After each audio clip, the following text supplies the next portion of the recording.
I primarily work in the area and I have the opportunity to respond to fire calls.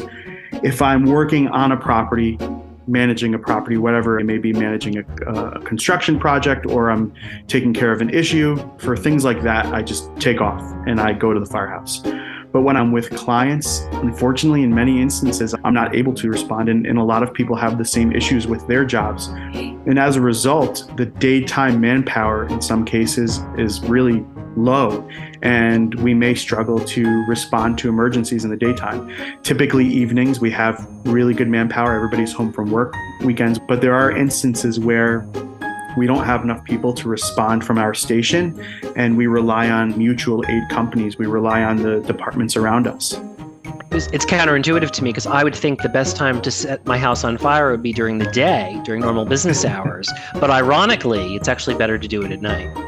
Yes, it's definitely. If you're setting your house on fire, you're better off doing it during the day, so it burns to the ground and you could potentially collect an insurance check. However, our cause and origin. However, we're not going to do that. And right. Our cause and origin team will probably determine that it's arson and you won't get away with it anyway. But at nighttime, people are home. And when you have those calls that are false alarms and people assume they're false alarms, you may have the majority of your fire department that doesn't respond to that call. But you better believe if it's a reported fire or a bad car accident or something to that effect, everybody's getting out of bed and everybody's responding to the station.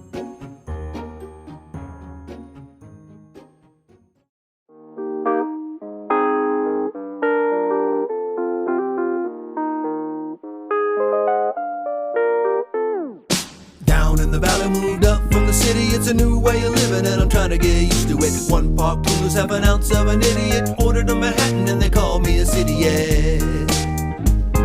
At first I hurt my feelings, but it's kinda got a ring to it. When you move to the country, they can tell when you're new to it. I'm looking at a place, but I'm trying to keep fitting in. It takes too long to be a local, so for now I'm a Cidiot.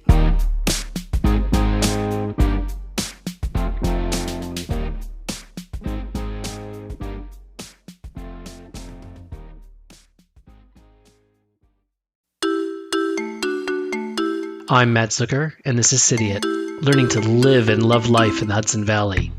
Firefighting. The city of Hudson has the oldest firefighting service in New York State, dating back to 1794. That's 2 centuries of service.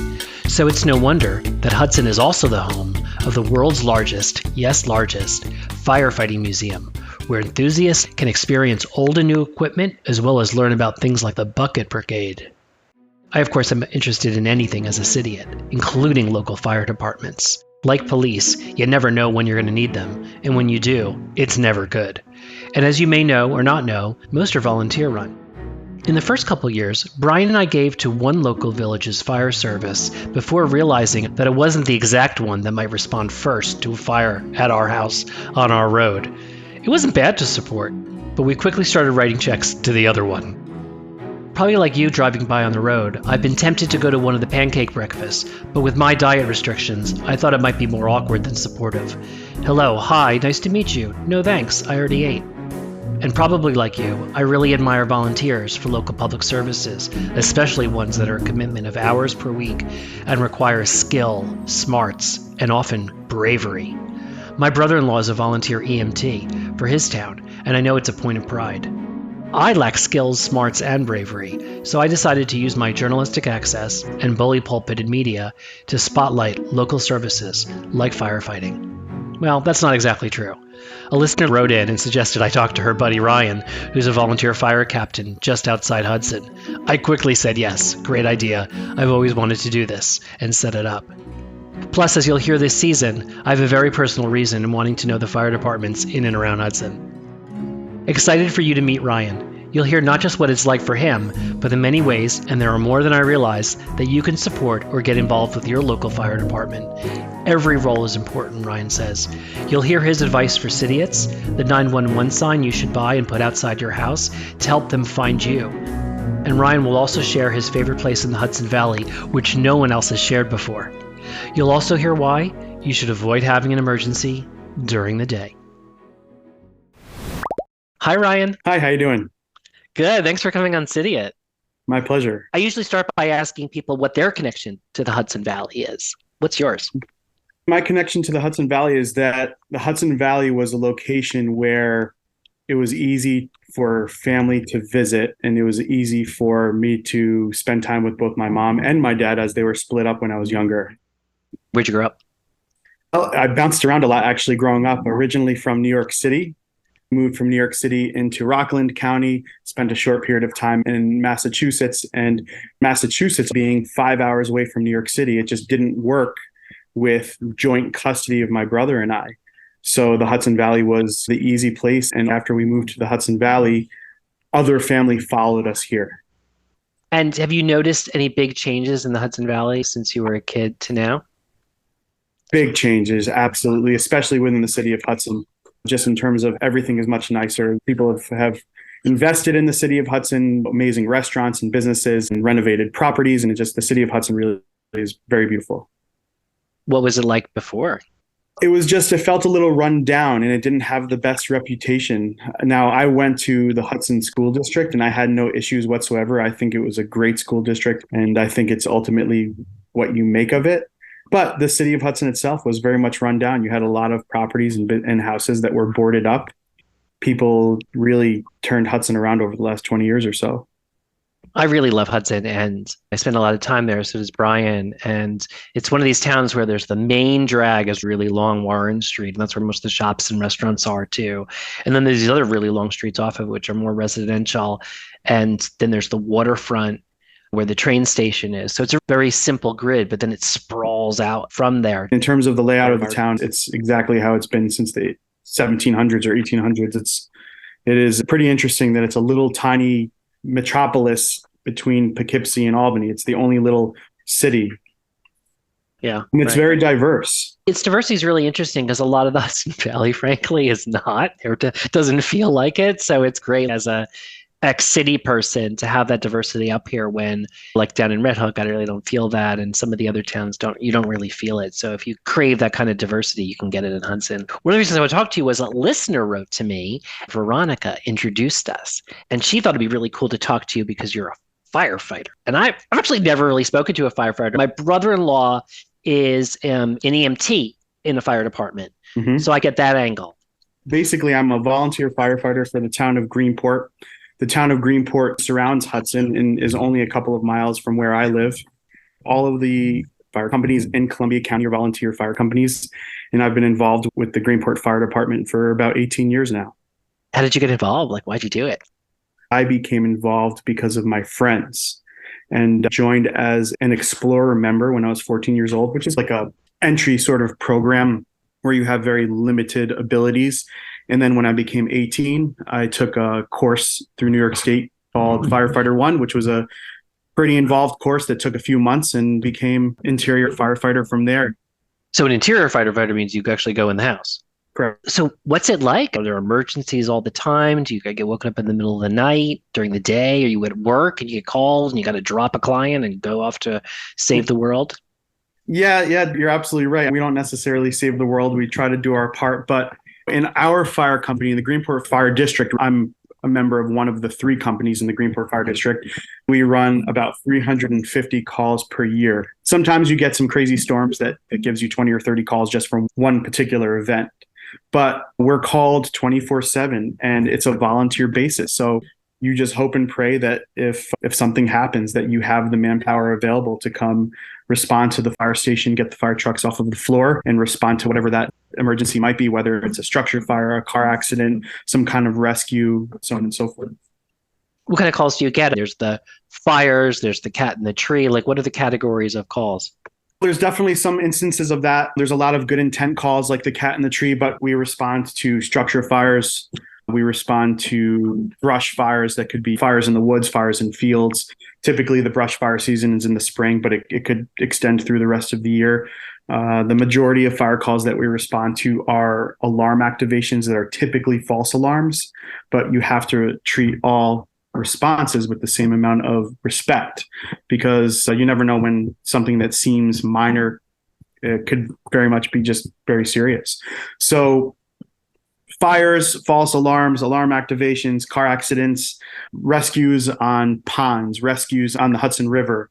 What's your favorite kind of call and what's your least favorite kind of call? Favorite kind of call, I would say, is, I don't want to sound morbid. Like a really good. Of course, listen, we get a like structure fire. We get a structure fire. We're excited because we don't get a lot of structure fires in the volunteer fire service. It gives you the opportunity to really go to work for what you're trained to do. So, of course, a structure fire in an instance where you don't have people whose lives are at risk are the calls that we like to go to. Of course, the less structure fires we have to deal with, the better it is, the better for the people who are affected by that fire. There's two different ways to look at the least favorite calls. A, false alarms, because it's a waste of time. And B, the awful car accidents or the awful fires that involve injuries and or death. It's just no fun. It's part of the job, but it's no fun. Did you notice an uptick or downtick of calls during the pandemic when people were home more, or did you not notice? It slowed down significantly for a period of time. It was like the world stood still for a short period of time. There were less people on the road. It was just quiet. Everything was quiet for the first few months of the pandemic. And I think towards the end of things started to normalize again in terms of our response. A lot of newcomers listen to the show and they've moved up here from the city and they either had a smaller apartment and now they've got a bigger house or they've got a second property, but it's a fairly new experience, or at least the type. Maybe they bought an old house and they never had an old thing before. Is there advice for newcomers, or have you noticed any mistakes among we Cidiots or newcomers in what we do? It's interesting. A lot of people who have transplanted from the city have no idea that we're a volunteer organization and that the vast majority of New York State is in fact volunteer. They'll thank us for our time after false alarm, for example. And when they realize we're volunteer, they certainly seem to have a different sort of found respect for what we do, because we could be responding to their house for a false alarm at 3:00 in the morning and we're not on the clock. We're getting out of bed and it absolutely affects our next day and screws up your sleep cycle. And right. Advice that I can give newcomers to the area pertaining to their homes: making sure that they have replaced their smoke detectors. If you buy a new house, even if it's a couple of year old house, I always recommend replacement of smoke detectors, replacement of carbon monoxide detectors, and doing your annual battery replacement and frequent testing of those devices. What about identifying people's homes? I mean, back when I did the episode Why Are Barns Red and things, I heard that one should paint your outbuildings a different color than your main house to help firefighters navigate. So if there's a fire, they know if it's your house or if it's just your outbuilding. Is that true, or is that BS? Is that a myth? In this day and age, it's definitely a myth. I suspect that would be very helpful. For example, if we have to respond to a property, they can say, okay, respond to the red barn behind the house, and we know exactly the pinpoint location. But in this day and age, a lot of property owners, they may have purchased an old farm and they are painting everything the same color. It used to be that the farmhouses were always a different color as the barns. But for example, there's this incredible location at County Route 31 and Wire Road, the Golden Farm. And it's probably one of the most beautiful locations in Columbia County. But every structure there, if I recall correctly, is blue. At least all of the barns are the exact blue. Yeah, we talked to them last episode, which was so cool. That road is amazing.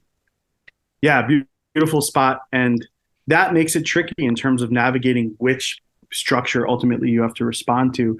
Now, from the standpoint of responding to a property, there's a system that we utilize and that we encourage people to use, especially new property owners, is if they order what's called a 911 sign. There are a number of vendors in the county, sign companies. You can go to Next Generation Signs in Ghent, and you can go to Matt's Signs in Stockport and purchase these 911 signs. And it's basically a little sign that has your house number, and you can put it on the mailbox, you can put it on the fence, and it's reflective. And it's just a really easy way for us to at least quickly find your address off of whatever road you live on. From there, finding the individual structure is a whole nother story. That's a good tip. So Cidiot basically should buy these signs and stick it out, because then you can find the house. Exactly. I even use one, and I have the number on my mailbox, but I have also the 911 sign on my mailbox because it's reflective and it stands out and it's uniform. So we're looking specifically for that sign And especially in the middle of the night, you have lights and sirens going and you're trying to focus on a bunch of things at once. It's very helpful to find a property. Okay, I'll put a link to them in the show notes. What about advice for business owners? Is there something different about commercial properties? Yes, for commercial properties, one of the repeat calls that we get is false alarms with businesses. And it gets really difficult at nighttime when we don't have someone at the business as a key holder to let us inside. So a really invaluable tool that this business owner can use is what's called a Knox box. The Knox box is basically a little safe that gets bolted to the front of the building. We have a master key to the Knox box. We open it. It has the keys to that particular business, gives us entry so we can determine if that's a real or false alarm. What about supporting firefighters? What do you think people in the community could do? Sometimes I get like a query, like to send in a check or something, or there's like the pancake breakfast. I'm gluten-free, so I never go to that. I can't eat the thing. Or you said you guys are all volunteer, so should I be tipping you? Like, how can we better support firefighters and the holy work you do? Definitely no tips. We can't accept tips. However, donations to the fire company are always welcome. And we do, in fact, do a monthly pancake breakfast at my fire company, which is Beecraft Pumper Company number 2 on County Route 14, just south of Hudson. So we do the third Sunday of every month from September through May, if I'm not mistaken. And at the pancake breakfast, it's a fundraiser for the fire company, and a lot of people will give us donations at the pancake breakfast. And it's just a good way to support your local volunteer fire company because a lot of fire companies have very limited budgets. So donations are very helpful. Now, Brian's into nutrition, so he would be suspicious of a pancake breakfast, not because of the gluten-free issue, which is mine, but because that's low in protein and carbs will slow you down. And don't you guys need to be fast in and out of the fire? We serve a lot of other items like eggs and sausage, bacon, ham, so on and so forth. And what if somebody wants to get really involved as a volunteer themselves? What kind of roles are there? My brother-in-law's an EMT. You're an interior firefighter person. What kind of volunteer roles are there? In our fire district, we're all firefighters. We have a separate paid EMS department. So there's the Greenport Rescue Squad that covers a bunch of towns surrounding Hudson. So we don't necessarily do any EMT work. We will assist EMTs. Other volunteer fire districts and companies do also do EMT work. So that's one of the roles that you can absolutely do is volunteer EMT work, whether an ambulance driver, EMT, paramedic. In my fire district, you can become an interior firefighter, you can become an exterior firefighter, where ultimately you're just a scene support person. You're helping on the fire ground, you're fetching tools, you're setting up ladders, you're just there to support anything that's needed on the scene. I started as an interior firefighter and moved through the ranks as lieutenant, and I'm captain of the station. I've taken on more responsibility in terms of a sort of leadership position. From here, I can go to an assistant chief or become the chief, but it's pretty crazy. Once you get to those positions, it becomes a free full-time job. Wow. Yeah. I feel like I would be more of a scene supporter. I'd be organized and helping out, but not rushing into the building itself. I have to say all positions are very important, whether you're an interior, exterior, scene support. We have fire police. The fire police are the people who are directing the fire trucks to the scene, and then they're directing traffic around the scene. We have people who are accountability officers. We have people who are safety officers. So there are a bunch of roles on the fire scene. We also have people who are social members of our fire company that don't necessarily play a role firematically, but they help with fundraisers. They help with other sort of fire department events. And I could do the marketing. Absolutely. Something like that, for example, would be very helpful to our fire company and to other fire companies. So there are a lot of different roles. And we have people who are 14 years old up to 80 years old. There is a job for everybody, and there's no job that's less important than the next. And what about the emergencies themselves? Do you get scared? You certainly learn to cope with different feelings because you're responding to high stress incidents. I get my initial burst of adrenaline when the fire pager goes off, or when the tones hit, we call it. I jump in the truck, make my way to the firehouse, start calming down, start trying to develop a plan based on what the call is. And so I don't necessarily think that I get scared. Sometimes you'll hear in a Columbia 911 dispatcher's voice that this is something really serious, or there's someone's life at risk. And that really starts making you a little bit nervous. Oh boy, what are we dealing with here? Are we putting our lives at danger? Are we going to get there quick enough to potentially save someone? And thankfully, situations like that don't happen very frequently. But I would say sometimes when you can hear the urgency in the voice of a Columbia 911 dispatcher, it starts to make you like a little nervous, but I wouldn't say scared. And the longer that you do this, the easier it becomes to cope with different situations. And do they speak in code, like the 311 versus the 611 versus the 789? No, there's really no codes anymore. You may hear some codes. For example, if somebody is relaying information to you and you are acknowledging that information, people will still utilize the code 10-4. More likely, they'll just say copy to acknowledge that they received that information. But no, really no more codes anymore. And what about animals? What are the rules about like saving the animals? And I feel like you and I are both dog people, so there's probably the right answer here. It's very frequent that when we have a structure fire and no one is home, commonly you will find pets in the home. Are there rules about navigating the animals? If it's a dog or cat, yes. If it's a pet snake or bear or coyote, no. So if it's a pet snake, bear, or coyote, I'm not sure. I'm not sure what we do in those instances. But the majority of the time, it's a cat or a dog where property owners are very concerned. And if it's not too much of risk to our lives, we will absolutely try to save pets. Absolutely. Yeah. But I guess there's a hierarchy, like people, then pets, then other pets, and furniture. Human beings are certainly number one on the list. When we arrive on a fire scene for a structure fire, we have to put certain information together. We have to determine, okay, is there a car in the driveway? What time of day is it? And kind of put the pieces together to determine, okay, what's the likelihood that somebody's inside? Does it appear as though nobody's there? It's noon on a Wednesday. They're probably at work. There's no car in the driveway.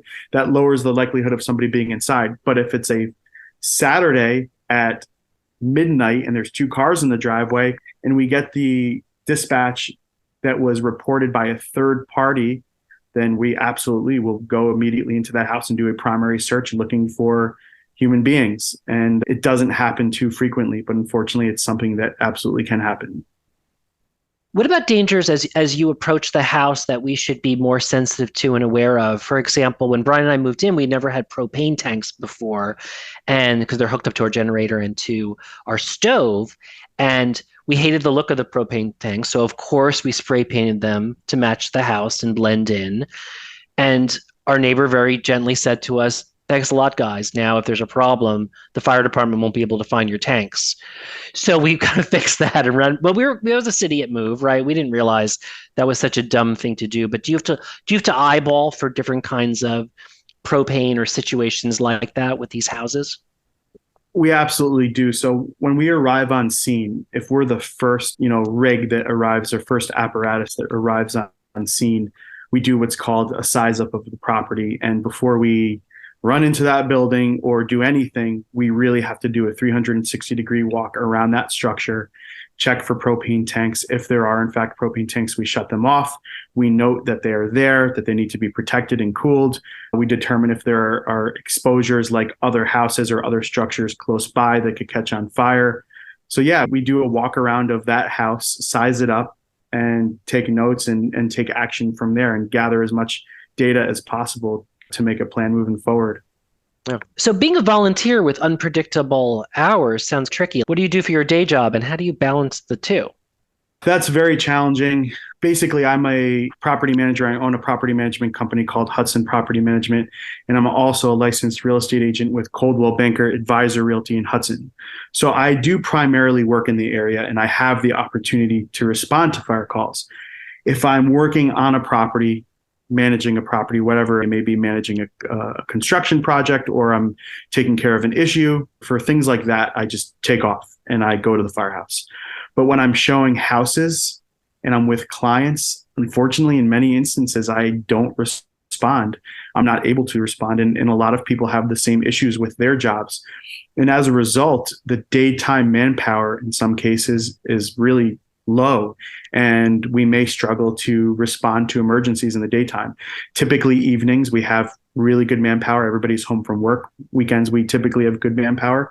But there are instances where we don't have enough people to respond from our station, and we rely on mutual aid companies. We rely on the departments around us. It's counterintuitive to me because I would think the best time for myself to set my house on fire would be during the day, during normal business hours. But ironically, it's actually better to do it at night. Yes, it's definitely, if you're setting your house on fire, you're better off doing it during the day, so it burns to the ground and you could potentially collect an insurance check. However, our cause and origin we're not going to do that. And right. Our cause and origin team will probably determine that it's arson and you won't get away with it anyway. But at nighttime, people are home. And when you have those calls that are false alarms and people assume they're false alarms, you may have the majority of your fire department that doesn't respond to that call. But you better believe if it's a reported fire or a bad car accident or something to that effect, everybody's getting out of bed and everybody's responding to the station.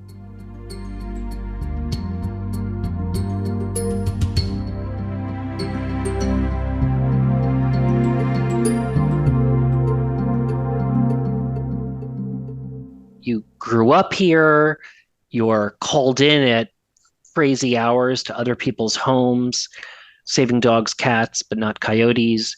You're managing properties. You know the region really, really well. What's your go-to place? I always ask people what their go-to place in the Hudson Valley is that folks may not know about. I'll have to say that my favorite place is not necessarily a place, but it's a location, and it's in the middle of the Hudson River. Ooh. There's this location of the Hudson River that is in between Hudson and Catskill that has an incredible view of the Catskill Mountains. And in the evening, the Hudson River very frequently becomes as smooth as glass, like a pond. And there's just nothing better than relaxing out in the Hudson River as the sun sets. And it doesn't give me the ability to respond very quickly from that location, so I can unwind and relax for a bit. Wait, are you in a boat? Do you have a boat? In a boat, correct. I apologize. Definitely not paddling or floating on my back. Yeah, I've taken the ferry to the little lighthouse.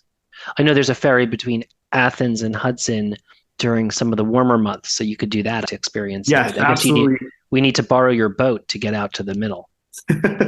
Yeah, there are different ways you can get out on the water. Right in Hudson, you can launch a kayak or a canoe, and it's very safe in the evening when the water is very calm and there's less boat traffic. There are definitely a number of ways you can experience it, and it's really special. A lot of people who grew up here have never been on the river, which is crazy, and it's really remarkable. Yeah, we've gone out on that sunset cruise with Tivoli Sail, which isn't really from Tivoli. It's really from out of Kingston. And it's amazing, and you can do it. It's just so beautiful. Yeah, I think the river is really special. You're the first person to mention the middle of the river as their go-to location. I think that's brilliant. What my wife and I and my dogs, what we'll do is we'll cruise north and get dinner somewhere, whether it's in Athens or Catskill, or we go up to Coxsackie or Queemans. There's an amazing restaurant. And then we'll come back and just cruise slow and watch the sunset before we put the boat back on the trailer and go home. Cool. All right. Brian and I will tag along in the boat.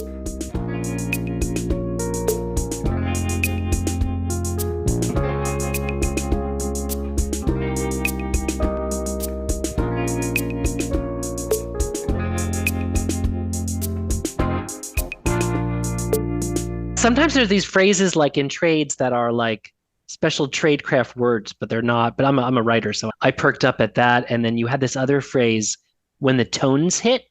Correct. So that's a phrase that we use, when the tones hit. For example, when our pagers go off and we're getting dispatched to a call, it's when our tones hit, because the way we get dispatched is a audible tone.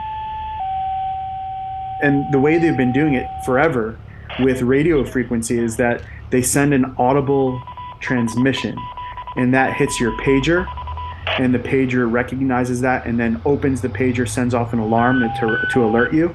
Columbia 911 to the Greenport Fire District. Respond for a unattended burn in a field. So it's a pretty antiquated system, but it's all based on different tones. Every company has different tones as their identifier ultimately.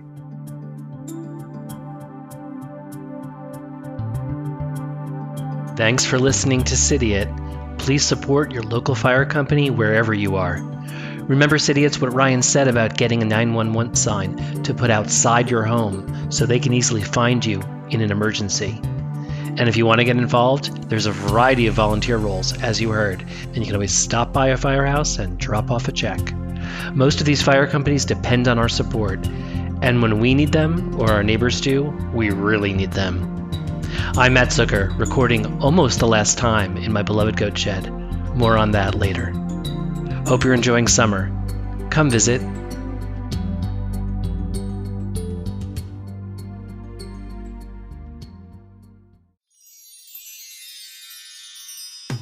Down in the valley, moved up from the city. It's a new way of living and I'm trying to get used to it. 1 pot coolers have an ounce of an idiot. Ordered a Manhattan and they call me a Cidiot. At first I hurt my feelings, but it's kinda got her into it. When you move to the country, they can tell when you're new to it. I'm looking at a place, but I'm trying to keep fitting in. It takes too long to be a local, so for now I'm a Cidiot.